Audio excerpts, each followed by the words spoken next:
Ce sont les Chinois qui font le travail en Angola, au Cameroun. Mais ici, ça ne colle pas. Pourquoi? Parce que les gens sont derrière. On veut faire la route de 10 km. Non. Sénateur Denis Kambayi. Parce que sur le biba chinois kaka. Parce que na souvenir il y a mémoire na biso. Je vais na souvenir il y a mémoire na biso ya ba congolais. À l'époque il y a maréchal Mobutu. Ba chinois ba sala ba infrastructure il y a malonga na mboka na biso. Stade des Martyrs par exemple, ils ont ba chinois. Bagod, ils ont ba chinois. Palais du peuple et nani, qu'est-ce qui se passe entre régime ya Mobutu, ba chinois ba sala mingi ici. Est-ce qu'il y a un problème, il y a alliance chino-congolaise, ils ont peut-être réseau ouaté. Aïe Barocha, l'homme qu'il faut à la place qu'il faut. Parce que ceux qui ba tcheka bateau, ba dans la logique, il y a se servir. Barope sayo mbongo 100 francs. Mais bao baro mbongo on a 100 francs, bao zela ozon qui sera bango 30 francs ou 40 francs. Info 243 au cœur de l'actualité. À vos préoccupations, nous apportons des réponses. Mesdames et messieurs, bonjour et bienvenue dans l'édition Autorosembo la question d'actualité. Bana Wakasai, bana partout de Bokolana Biso. Lelo Autorosembo la question d'actualité nanani na sénateur Denis Kambayi Simbombo. Azali moko ya bato boebié, mais lelo akozongela après bongo ngonga mingi vraiment azalaki na silence face à 3 professionnels, il y a médias, na Rosalanga Mokote, na droite nanga mwana mboka Jean-Marie Gazamba, mbote na yo. Mbote Télé Océan, mbote na yo. Mbote ndeko Raphaël. Ensemble tout ça l'exercice soyo. En face, il y a sénateur Denis Kambayi, mbote na yo, sénateur Denis Kambayi. Mbote Raf, mbote GM, mbote Télé Océan. Télé Loumou, Télé Océan. Ok. Voilà. Au Bosani qu'on fait ça, Ndeko Kazamba, mbote. JM, non pas JM, Jean-Marie Kazamba. Voilà, Tokomi, Lilo na makambo ebele ya koloba. Attendez la cravate ya bato dari. T'es Akimbangiste. Akimbangiste, ouais. Bienvenue au village Grand. Regarde, toujours un regard sportif. Alors, mon amboka sénateur Denis Kambayi, Batoba Kota Labino, Mikolo et Koleka Ebele, Manda Liboso Espoir Ezalaki et Kenda qui moi moqué, mais bon réarmement, bon pesa qui peuple espoir que deuxième mandat Rosala, mandat moko Mema Kimia na makamo mingi ya malamu. To komi ya plus presque une année déjà, il y a mandat Liboso 145 territoires, to komi wapi avec tous ces projets Ozala qui perceptivement il y a malamu pona mboka na biso. Merci beaucoup. Merci Raphaël Walukonka et Liboso na robaki Naza Patrick Mouyayate. Je ne suis pas porte-parole du gouvernement. Les nanga mutali akambongo na communication gouvernement to comme une bonne question adressée à Patrick Mouyaya où je ne suis pas Ngindu le directeur de communication du chef de l'État mais na souci à répondre na mutuna na yo parce que oye na village au Lobageno mulopo ya répondre na mutuna na biso te mangwetali 145 territoires to koloba boye biso tozolanda c'est cet endroit ici ande ngana bino tozali ka 3 na ba chef coutumier tolobai ke to komi comité de suivi synergie de notables ezali comité de suivi ba projet tout ya développement ya espace ya Grand Kassai sorte que synergie kala ndela kango ezo salema te après enquête obsoto mené après information autozanango na IGF to constater que non musala oyo esalemaki ndenge fallait pas esalema yango to kosenga ndeko na biso ancien directeur de cabinet ya mokonzi mboka Gile Nyembo oyo akomi na plan le temps oyo na kati ba 100 jours ba kosala asala effort ya kosala évaluation to boto ebisa yeke no bayibi to bayibi te mais nous avons beaucoup d'informations makambo etali COP na ba projet wana oyo ba opérateur ebele économique otolandi ba gagner ba marché ebele oyo to contacter na ebisa to komena que to na ba document na ba éléments nous disons pas de choses ya aussi la sensationnel na micro na bino ezali nde ya koloba keno bato wana nyonso bakolela memo konzi oko tya biso singa na kingo que na territoire ya Dibaya rien n'est fait biloko za na niveau ba fondation ba territoire ya ba Louis Zakuna biloko emativement ya malonga te ba Demba Kazumba Dimbelenge Kasai Chikapa Kasai Oriental Sankuru na Lomami mais difficulté na biso tozion wana ba opérateur économique tozi difficulté au salage ba kopesa yo mbongo 100 francs mais bao ba komisa mbongo wana 100 francs ba kozela ozongisela bango 30 francs ou 40 francs yango biso to justice te bien que je fais un clin d'œil na ministre na osala clin d'œil na ministre d'état ministre ya justice avec ma information mabe toyoki ya motema mabe na bolenge na nyonso un jeune qui veut voir les choses changer et comme agenda bagenda tire ba poison na ba bureau bagenda ko attaquer donc okindoki vraiment nzambe ya fumuki mbangu mabele ya Congo batalaka bato bazala mitema ya ndenge na kolinga kosalela bato mabe innocemment mais si Dieu existe attends ça ya pongi na ban na lobby si il existe merci si il existe na bato ya ndenge na ye moko s'occuper na bango parce que moko za basali na ndenge molili nzambe pas protéger inspecteur général na biso ya finance oyo a permettre biso le toyeba makambo elegaki na mambo 145 territoires avant to attaquer ministre ya plan ndeko Gile Nyembo oyo biso ne tolobelaka parlement paysanna assemblée nationale mikolo avec président Vital Kamerhe je sais comment il fonctionne donc nous avons travaillé avec lui en 2006 2008 9 avant à démissionner pour la makambo elegaki mais c'est une personnalité qui s'est donné la parole surtout dans la commission d'enquête, dans la question orale avec débat. Ndeko Gile Nyembo, sala musala na yo, sala évaluation, parce que 145 territoires et tamboli malamo, trop de détournements, trop de rétrocommissions, et pourtant, ils ont un projet moro, ils ont un micro de question, on pouvait répondre à ça aussi facilement. Voilà comment je peux vous répondre d'une manière scientifique, il y a Golobageno. Moussa est emboli vraiment malamouté, mais Togo Senga sincèrement, na ministre ya plan. Parce que bilo wana tout basanka ezo dépend na ministre ya plan. À ça l'enquête au pays. Parce que nous avons déjà un document, l'enquête au IGF à Salagi. Nous avons les informations.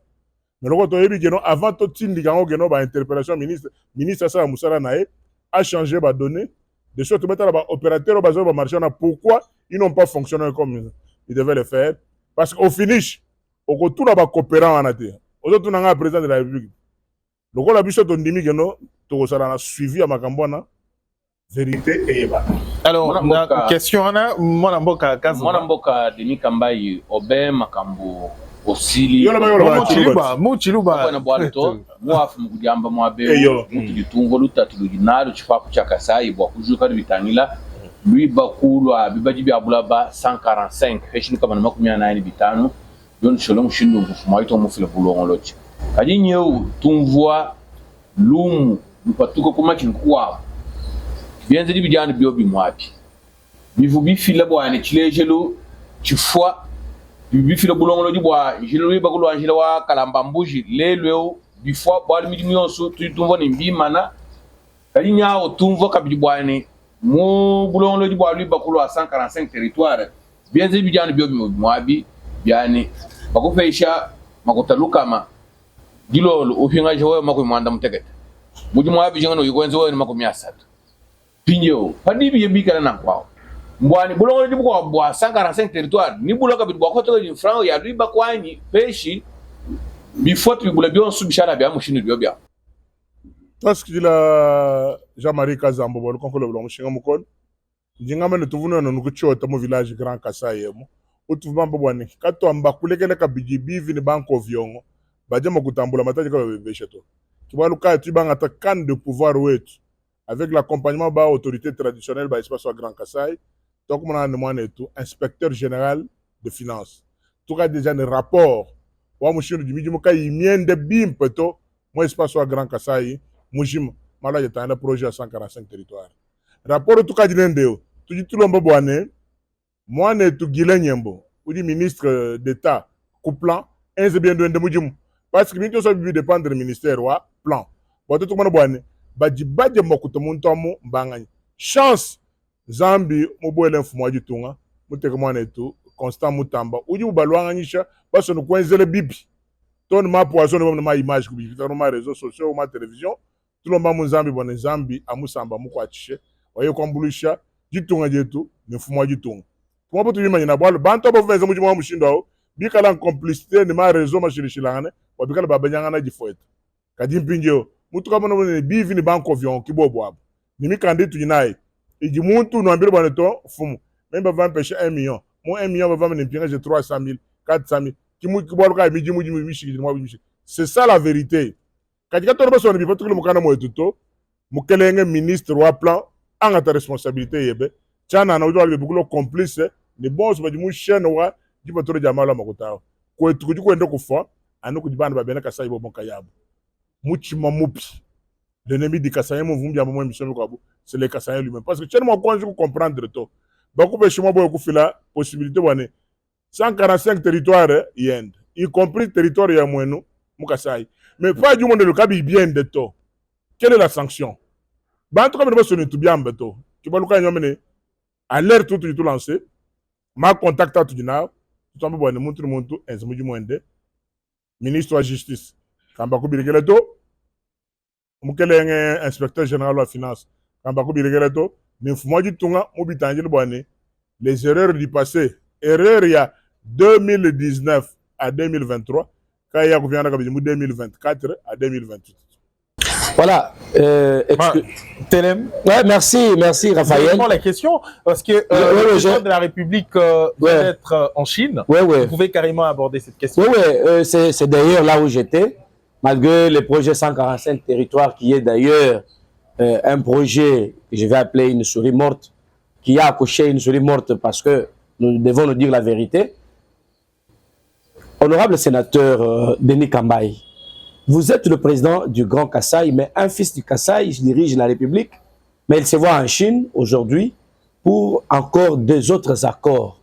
Pendant que des accords signés pour la République, rien ne marche. Mais cette fois-ci, il est encore en Chine, et justement pour voir la question sur le numérique, la question sur nos minéraux, et quel genre de collaboration. Il a même insisté que le chef d'État chinois puisse quand même visiter la République démocratique du Congo. Vous, en tant que représentant de tous les Kassaïens, est-ce que ça vous plaît, cette manière de faire du chef de l'État? Est-ce que ça va apporter gain de cause? Et à vous la réponse. Merci beaucoup. Je voudrais faire comprendre à tous ceux qui nous suivent, des Congolais particulièrement, ou ceux qui vont nous suivre à l'étranger, nous qui avons la chance de voyager dans beaucoup de pays africains ici, de grandes infrastructures ont été réalisées par des Chinois. Traverser va seulement à Brazzaville, va en Angola, va dans beaucoup de pays africains ici, des grandes infrastructures, ce sont des Chinois qui ont fait ça. Alors, voilà l'avantage que nous avons que beaucoup d'autres pays africains n'ont pas. Parce que ce forum-là, ce n'était pas le forum entre la RDC et la Chine, non. C'était le forum entre la Chine et les pays africains. Mais seulement dans tous ces pays africains, le pays en or, c'est-à-dire que le pays qui peut avoir peut-être une médaille d'or, le grand pays qui a tout ce que les Chinois cherchent, c'est la RDC. Mais qu'est-ce qui se passe quand vous voyez le développement des autres pays qui n'ont que peut-être le pétrole, l'arachide, des petits produits? Ces pays-là avancent, mais nous qui avons tout, pourquoi nous n'avançons pas? C'est l'homme. C'est pour cela que je bénis le Seigneur pour ce déplacement du président de la République. Et à ce niveau ici, je salue le travail qui a été fait en amont par l'inspection générale. J'insiste sur ça, parce que j'ai les documents. Le travail qui a été fait en amont par l'inspection générale des finances sur la révisitation des contrats miniers. Et la révisitation de certains contrats miniers et la révisitation de l'ancien contrat qui était fait à l'époque de 5 chantiers. Voilà. Alors, vous savez, il y a eu des choses qui n'ont pas suivi parce qu'il y avait des gens qui voulaient se faire payer à la source. Minerais contre infrastructure. Si on a suivi ça, ce pays serait déjà un paradis ou le pays de destination de tous les pays voisins ou le pays de décollage de l'Afrique par rapport aux minerais que nous avons en échange avec infrastructure. Je salue également ce déplacement du président de la République, bien que c'était des gouverneurs du Grand Katanga, de Kinshasa, parce que si nous prenons aujourd'hui le Grand Katanga, ce sont des minéraux visibles, c'est des choses qu'on exploite déjà. Mais ces choses qu'on exploite au Katanga, il y en a en milliers ou en millions dans l'espace du Grand Kasaï, non encore exploités. Je crois que vous avez suivi Charles Okoto, honorable Charles Okoto dernièrement, dans cette réunion que nous avons eu à faire en Bujimaï, de PCA de la MIBA, où nous avons démontré, noir sur blanc, que tout ce qui est dans l'espace du Grand Katanga se retrouve dans l'espace du Grand Kasaï. Ce qui nous manque, c'est quoi? L'électricité, les routes. Si nous avons que des infrastructures, notamment les routes et l'électricité, nous allons sortir les cuivres plus que ce qui sort au niveau de l'espace du Grand Kasaï. Les cobaltes, le diamant, l'or, nous en avons en cascade dans l'espace du Grand Kasaï. C'est pour cela que j'ai salué ce moment et j'ai salué également aussi les projets que nous avons avec Sicomine, que nous sommes en train de suivre sur des réalisations à venir. Parce que cette fois-ci, ce ne sont plus des discours, nous avons les documents. Nous avons les documents que nous sommes en train de faire. Dans un bon moment, mais nous allons suivre. Ce qui manque chez nous, c'est quoi? On fait des projets, mais il n'y a pas de suivi. Mais nous avons dit que nous sommes, vous ensemble, je ne sais pas si vous vous rappelez cette émission, on nous avait dit que nous confions déjà à un groupe de pression de suivre tous ces projets de développement. Est-ce que c'est réalisé ou pas? Kalambambouji, les Chinois vont s'en équiper. Tout ce qu'il y a comme des infrastructures sportives, des aéroports et tout ça, les Chinois vont s'en occuper. Et nous faisons les suivis et nous allons nous rencontrer pour ne pas vous embêter aussi, hein, pas chaque mois, même 2-3 mois après, pour faire l'évaluation. Jusqu'en 2028. Bumudi mfumo wa kuila chilumbu cha mfumo wa jitunga kushini kumpala kwa milimu jibana betu ba shina bakwata kajituriba muna byafu bya bunyi bilibana betu ba shina bikala bakwata muno mwa jitunga ja Kongo mwalata nyanda nanga yanjila kabiyano bifila bifete bishita matobwa chini bwalu jile badibo mwenza ngondu isambombo ubanshika bilibina kibwato tukuyiba lomba kabichi jile ngondu mwanda muteketa mvuludi kushira isato bina bibwela eske kama ene kumushini mwakure kurire kuna shikwanga tanfranga mina ina shili mwakala bashunwa bumbula mabanje yetu bayenao batufesha franc mais tout recourir na shiku main d'œuvre locale badibamanya bafile expertise wani jili tutwenze ni beton iji nenga bifita ya bitim kufila franga yipinje ukudi main d'œuvre locale ma entreprise to amunemu bwana batonze ko konjile ya inenga idimikala adapter ni réalité climatique wajitu ngajetu par exemple mu chifafu cha Kasai. Merci beaucoup Jean-Marie Kaza. Nous malo bunya tu tbango de tout les élans bois buifi. Nous avons la route numéro 1. Pensons entre Kamo Chakana Ngambouj. Kamo Chakana. Presque la route numéro 1, c'était la Banque mondiale. Alors, comme Banque mondiale de financer, à mon enco corps caille na moto. Ni mo ko betura information do ko. 8 millions ya ka betura bo ko sur le wato. Bi jo amba bi ba pêche pas ben. On a donné 8 millions de dollars. Oui, mais c'est quoi? De triste mémoire. Je voudrais éviter des polémiques. Je voudrais rester scientifique. Non, je dis ceci, je réponds à la question. Pas na ben. À quoi pêche 8 millions pas? Pas il va cost. Comment toi je tire un seul franc? Tu comprends? Le qui va le tout en boboane.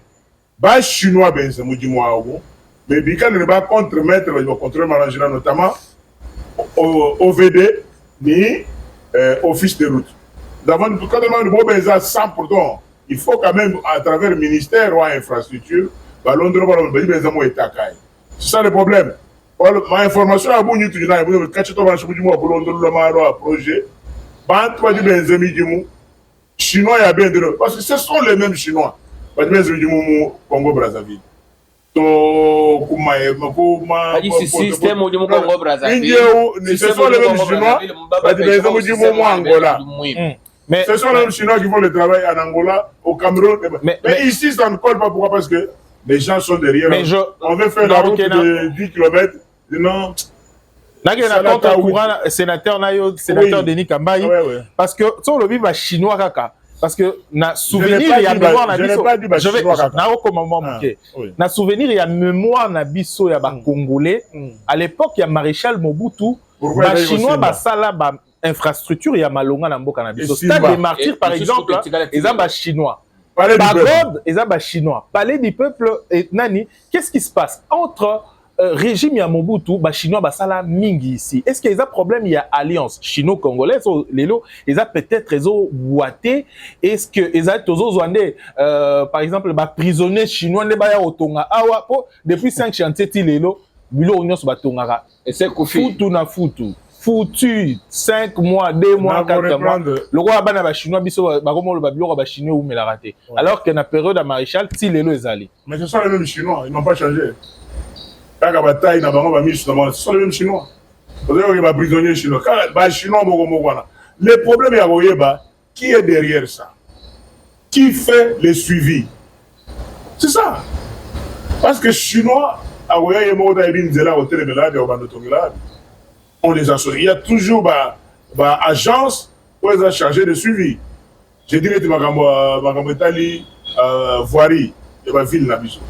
Contre-mettre les toujours au VD dans la Simana pour autant est-ce que niveau bateau chose normal est-ce que goudron bâti coquille ciment bâti au VD au Salam Salanaï bah grande route c'est l'office de route vous comprenez mais ceux qui bah au Salam Salanaï bah coopérant vous voyez ça parce que c'est place au chasse des filles à bitume t'es aussi marrant à fimo à Bendi Pétrocommission.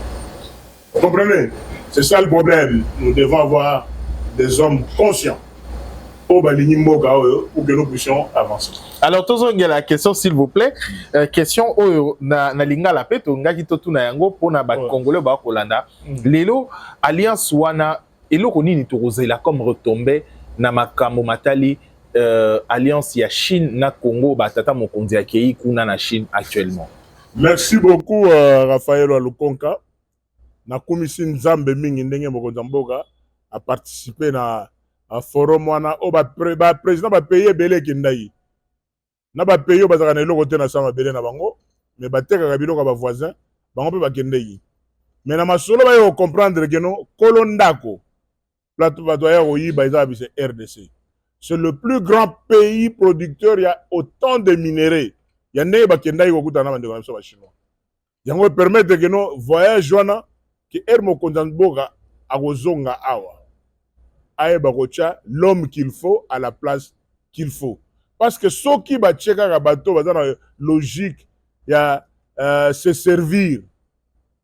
Il y a un peu égal, servir, se servir. Mais comment se servir, oui. Donc, il faut que les choses changent. Parce que c'est un grand projet. C'est là. Au place na bandagi ko féliciter inspection générale des finances na biso o revisiter ki ba contrat chinois o ezaki modèle akala ba période de 5 chantiers ya otala geno ba mbongo ezali ko bima na musala o esalamaki yango te maintenant que suivi ezala à travers les contrôles citoyens de ça à niveau inspection générale des finances de sorte que ce que ça dit dio tandem o inspection générale des finances à contrôler o makambo simbité frappe na niveau ya ministère ya justice oyo vraiment le vraiment bondima nena ozongela comme on est plusieurs fois na émission que salinga passe que ministre d'état na biso na âge na yewana que bandoki musoba ko motema mabe ya ko komatiki ba kende ko empoisonner bi te oza kindoki yango lokolo lobeki nzamba zali te lokolo ndimi nzamba zali est-ce que na ko continuer ba parole zanga est-ce que boko continuer parole hein? Est-ce que vous avez 6 ans Nzamba Asunga vraiment à s'occuper na bateau wana. Nandimi Nzamba Asunga. Pourquoi vraiment s'il vous plaît. Je suis fils d'un pasteur hein. Il fallait naïb ça nan. Il fallait que nazamo na pasteur. Pasteur mso abanga pe.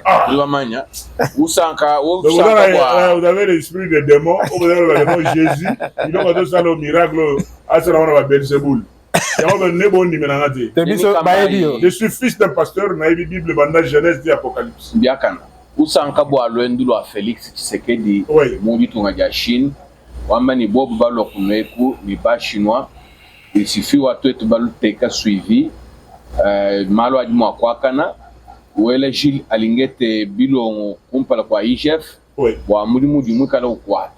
Kaito tutukweli konku bwani muna frangi jimiba mibumbula mu chifafu cha Grand Kasai mwakale jibeli Kasai ukavu mupinga na chifafu cha kwendele bwenyi kadilelo yo muna Kasai shidamu tatabu chidamu ukalaba panshi kubinu wabuivi bwana betu kadibana betu bajibiba franga yi tungu tele mwabe o million wanda mukulu ya ku hiyo mama tuloko jibeseko achi kimutu di bon beseko muy bambi ba franga 8 millions mi tungu njelo waka la bambuji franga miba tungu franga mibileko retro commission bidio wambas mimi chana mutereme na bantu kibini ngam wale bupoto wa bantu bako batoro ko kamba yimu tel mimi chana mu tele to jamari ga za muyu na she muy babutu na she muy bamunya chidano mbuivi mpinye ulukongulu jinu nkweo kikala bajibi bamu chifapu cha Grand Kasai chirejeru cha bobo nchini bwana kakwena muntu di bakwata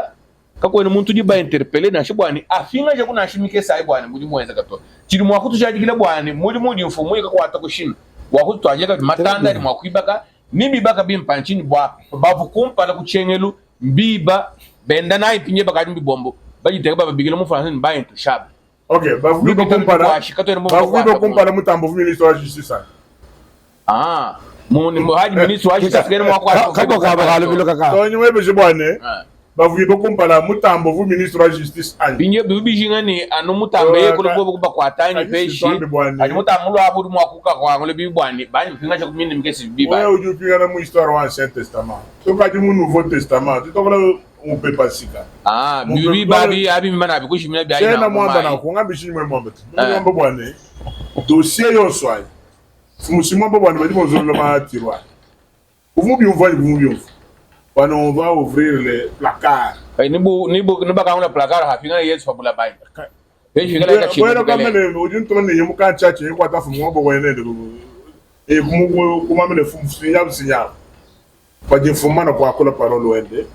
Nous suivons. Voilà, fumu mo bo bwana on bien suivre le dialogue. On va le faire. Ni nous mouvons ministre de la justice. Mutambo munyo ambere bwana. Fumuki munte kama be uchana. Mais papa, ouais journaliste sont tout le monde malo. Ani problème au bout Saint Thomas.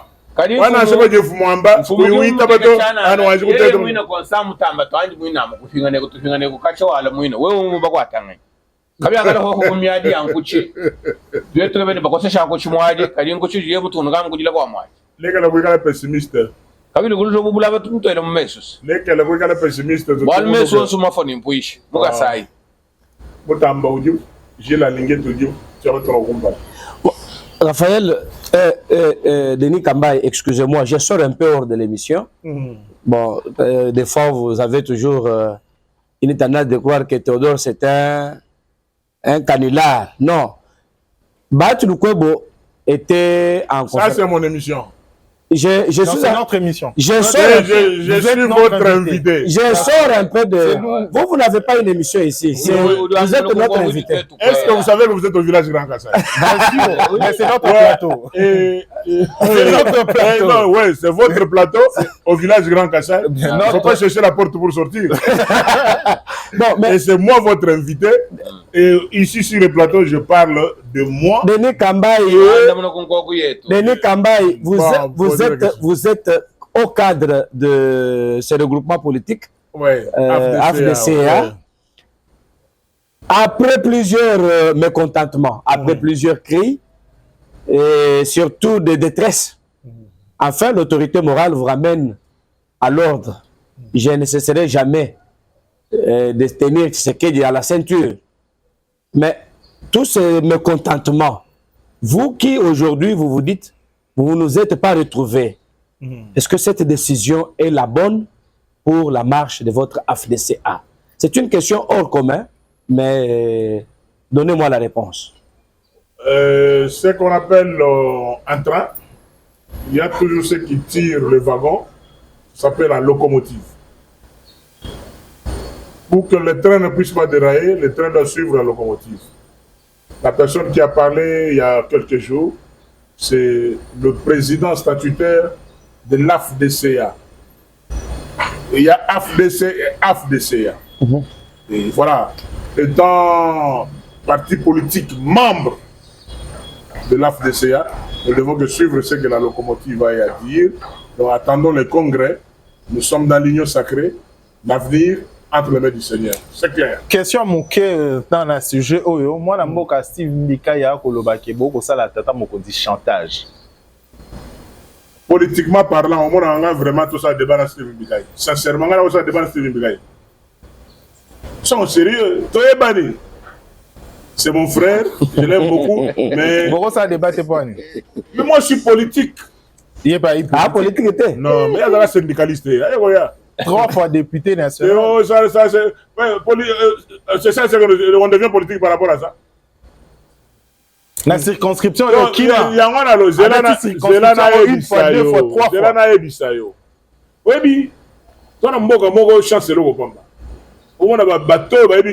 politique.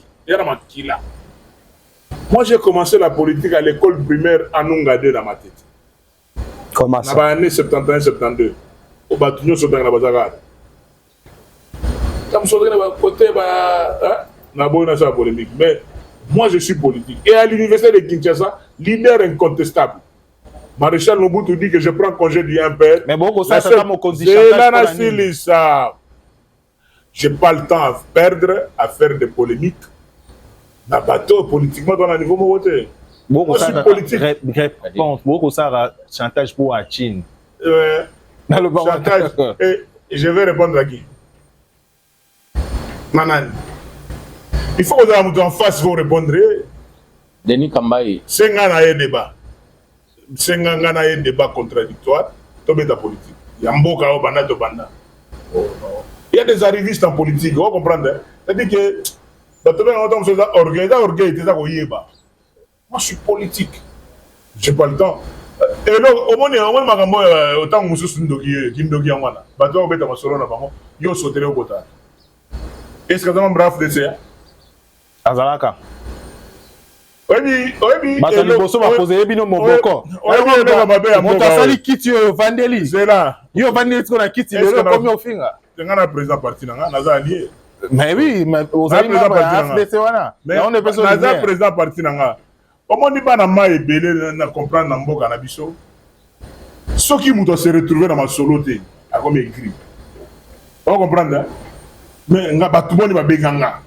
Yo zo no ba ma bonyo sacré na dai wo Congo mo ba lo yo za ministre so monde entier. Ba tout il le ba to zela Denis Kambaye. On l'attend. Mais moi je dis moi j'attends le temps de Dieu. J'attends le temps de Dieu.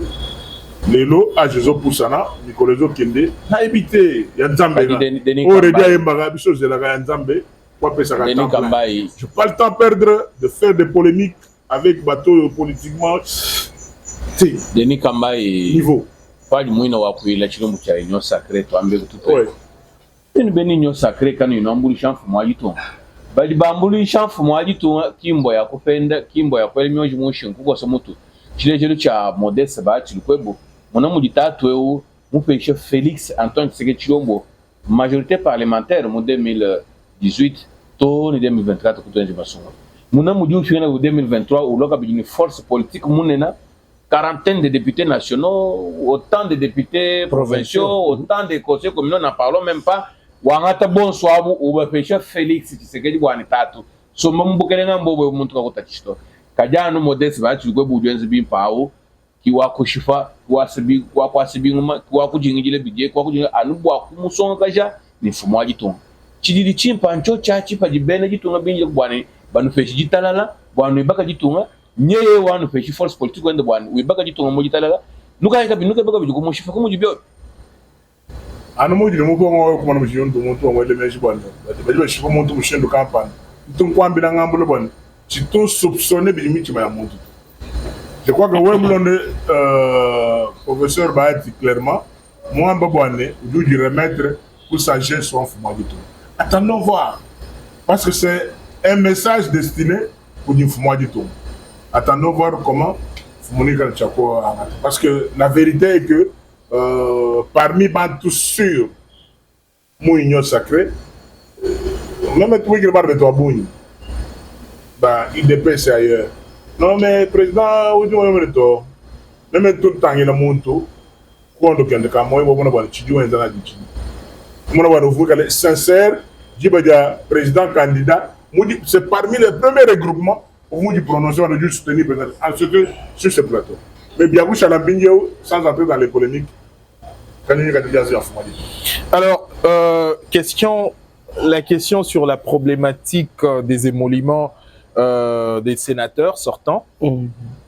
Voilà, j'aime le mot. Denis Kambaï, je sais que vous êtes parmi les mécontents. Vous êtes un ancien sénateur, la législature passée.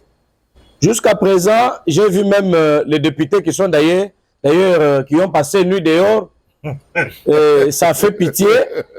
C'est quel pays nous sommes? On se demande des fois pourquoi il y a toujours cette question des émoluments qui, jusqu'à ce jour, n'est pas encore résolue.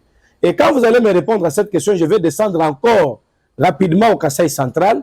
Cette question se pose aussi avec le gouvernement passé, votre frère Kamboul, parce que vous êtes président du Grand Kasaï, qui ne parvient pas aussi à payer les émoluments des anciens députés et autres.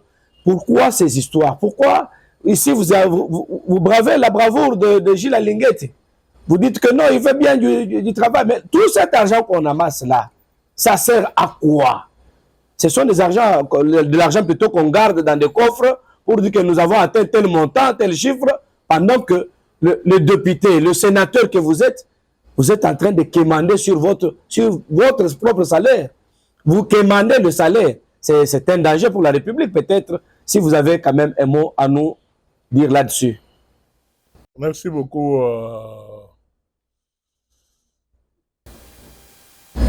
Monsieur Telem, Lou Mouchamboui, je te dis merci pour la question que tu viens de me poser. C'est là où je parle calmement pour dire que s'il y a encore de personnalités dans ce pays qu'on peut accompagner, c'est des personnalités comme Gilles Alinguete. Vous comprenez qu'un inspecteur général des finances se décide de se déplacer lui-même pour aller voir un dossier de vieilles personnes comme nous. Nous nous appelons chambre de sages. Si nous étions réellement des sages, nous ne serons pas comportés comme nous sommes en train de le faire actuellement. Donc, l'inspecteur général des finances est obligé de descendre au Sénat pour aller voir, constater un détournement fait sur les émoluments des sénateurs sortants. Le détournement est consommé. Parce qu'avant, je pensais que le bureau d'âge était de bonne foi et pouvait résoudre ces problèmes sans problème. Et pouvait résoudre ces problèmes sans difficulté. Permettez-moi la tautologie. Mais il vient de constater que non. L'argent destiné au bureau sortant, aux sénateurs sortants, de mois de mars, de mois d'avril et de mois de mai, cet argent a été détourné par les bureaux d'âge. Et probablement déjà aujourd'hui, l'inspecteur général devait être là pour constater et échanger avec les bureaux actuels comment on peut résoudre ces problèmes parce que c'est notre droit. C'est le droit des sénateurs sortants. Mais déjà, il y a quelques temps, nous avons appris que le président des bureaux provisoires avait signé une lettre envoyée au budget pour demander on allait payer 2 fois les mêmes droits de mois de mai. Nous sommes où?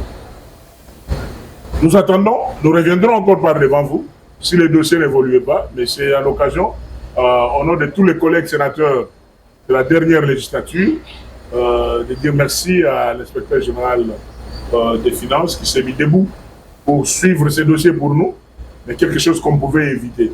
Tout ça, c'est des leçons de l'avenir, des questions du futur, pour que nous puissions comprendre ce qui est pour l'État, ce qui est pour l'intérêt général, de ne pas être confondu avec l'intérêt privé.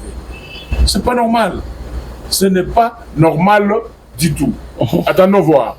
Mais pour répondre à votre question ça c'est pour les sénateurs. Merci à l'IGF qui a pris le dossier entre les mains. Nous croyons que dans les jours qui viennent, nous allons rentrer dans nos droits. Mais pour ce qui est de province, j'ai été gouverneur de province. Ce n'est pas les gouverneurs de province qui payent les indemnités des membres du gouvernement provincial sortant. Ce n'est pas le gouverneur de province.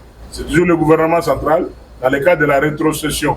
Est-ce qu'on appelle ça parce que la Constitution parlait de la retenue à la source, mais le gouvernement central, depuis que nous avons voté notre Constitution, ne fait que la rétrocession à volonté d'un peu de moyens.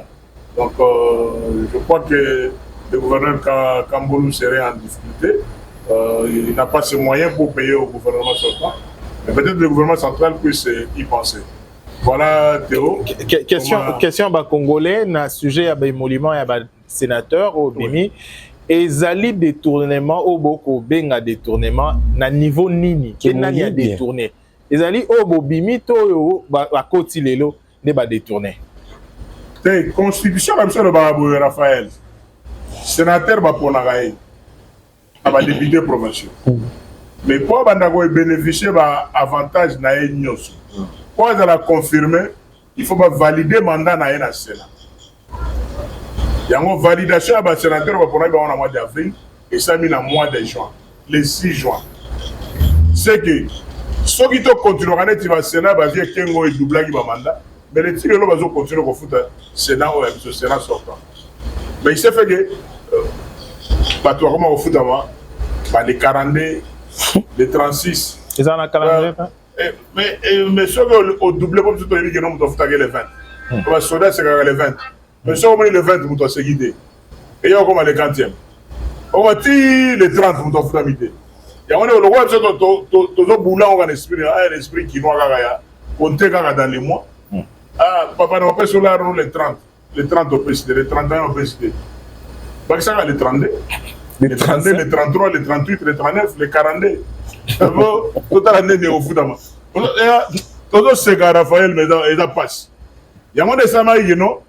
Le paiement est Sénat sortant, il fallait ça en mois de mars, avril, mai, et il y a tombé pendant que le bureau sortant, c'est ça qui est remis de reprise, le 17. Et que le moyen on a tombé, le bureau provisoire est détourné en haut. C'est ça qu'on appelle détournement. Détournement, c'est que non, au déplacé, au Ezala qui destiné à Magamoussous, au salaire à Magamoussous. Mon Moussous, c'est en dehors de détournement.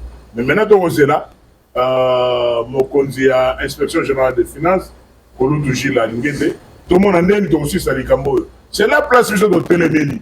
C'est pour cela que nous les soutenons par rapport à ça.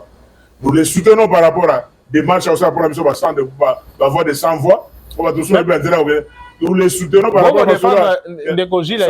Mingi, mais récemment, tout le monde qui va tout là qui est bien européen, les sous. Ah, tout le monde mais on a approché dessus, on a des prêts. Ils ont coopérant. Vous comprenez? Au sommet, système mogo ya ba midi bazaka série mogo akala. Comme ça to bana na cité ba matete ba lemba ba no yoga. Moyibi soka ibi zaka bazoka kanga moyibi o mona pe moyibi ngo zoto. Azobela kanga mo ye moyibi go. Azobela kanga moyibi so finalement moyibi azaka. Il y a un système. Non, négocie la ngeti, c'est-à-dire que biloko to eba yangote. Biloko na ba recette mati. La recette est matie. Par contre, est-ce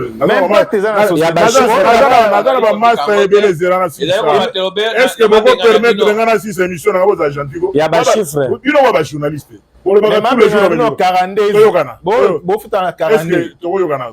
Micro, il y a des boulot, on a vu les micros. Mais si vous pensez que vous avez il y a moins d'Ozali. C'est parce que Kanga Moyibi, Moyibi a comment bien la Sigoyo, na muto linga okangaye, bokanga Moyibi. On comprend systématique. Mais Siko est aux autres là, Siko va dossier de prêt. On y va Moyibi. Bon, dans un peu exemple. Chef de l'État est Moko Namboka Fatime, na Kananga. À l'objet de Atindala, 6 millions de dollars pour aménager le terrain à barrage à Katende.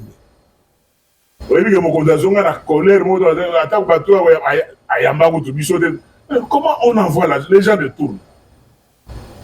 Ceux qui solo a un conflit au Bimaga entre Bato Fek, n'a pas de temps à 8 millions. Parlez déjà 8 millions. Mais c'est quoi? On a pas de campagne. Tika émission n'a pas besoin de mais ça y a pardon, quand on a pas faut combattre la émission pardon. Mais c'est quoi Moutalia? Est-ce que tu as 8 millions, tokéi. Au fond la émission n'a pas de campagne papa. Pas tout ce va regarder dans la bangoté. C'est-à-dire que non, allez, oh, vous continuez, c'est qui encore? Vous comprenez? Maintenant, sur l'équipe, attends la cité Denis Gambaye. Donc, tu as des griffes différentes. Et nous trompons la griffe. Donc, il y a déjà 8 millions. Au milinga kabingi hein na milinga la bona miyebi papa na lobi ya tobi manoga na na chilu baba bari le soir la examiner batu batuna ngero pourquoi yo fuma ba karno to ndenge moko te so to bibi na bino awa bino boko lega menga ba beti ba hotel misa ya solo longi ya kisasa c'est longi il faut tomber quand mais c'est pour cela que chaque matin, avant d'abîmer, petit bout de partir, chaque matin, on a abîmé, il y a une même ligne, $200 en changeant ma France. C'est la carte. Pour partage avec le peuple. Chaque jour. Mais dans nos vies, yo sugo zo yo ba million na yo. Ça dit na omoni bato mbongo. Na 100 jours moi. Omoni bato bela mbongo. Sera. Oye bato bela mbongo go. Ako ka ba $100, ba $200. Au Kabeli mutu $500 mais ngana Kabeli mutu 50 000 francs billets sikana. Au moins on doit y aller avec plaisir. On a solo la bien. Vous comprenez? Donc ba miyibi oyo ba ko kanga bango et pas IGF a constaté que bato ba ko yiba. Bango ndeso ba s'organiser, ba bengi ba petit mu confier na bango, ba che bango wa eloko. Pour ba mutalinga kanga biso ke yeba za mo yiba. Parce que question à suka poto terme d'édition à biso lelo ozayi sous lelo ozayi sous sénateur té ozayi sous député té ozayi sous naïté obi chaque jour so olingo bima otinda le bakaka commissionnaire mais na chômeur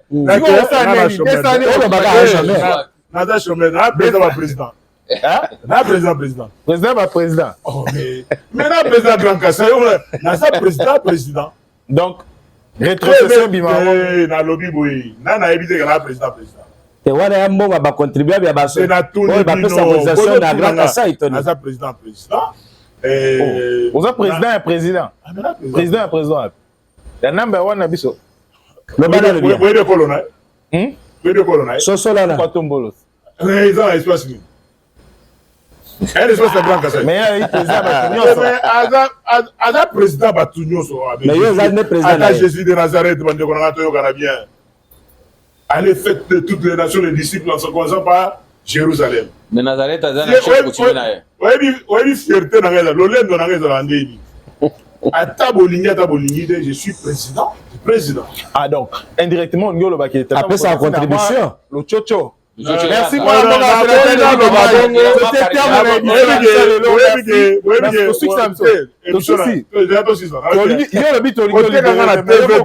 ma demande surtout avec rentrée scolaire. J'ai trop de demandes donc. Au moins ambassade. Ah, c'est la côté à bureau nanga. Migolo ba ya téléphone. Rentrée scolaire. Donc trop de demandes. Oui, petit avec un restaurant na Kitamo magasin. Excellence, tout ça, les petits, 50 litres. Ah, yo, président. Vous comprenez, il y a un canal, je suis dans l'âme tombeau.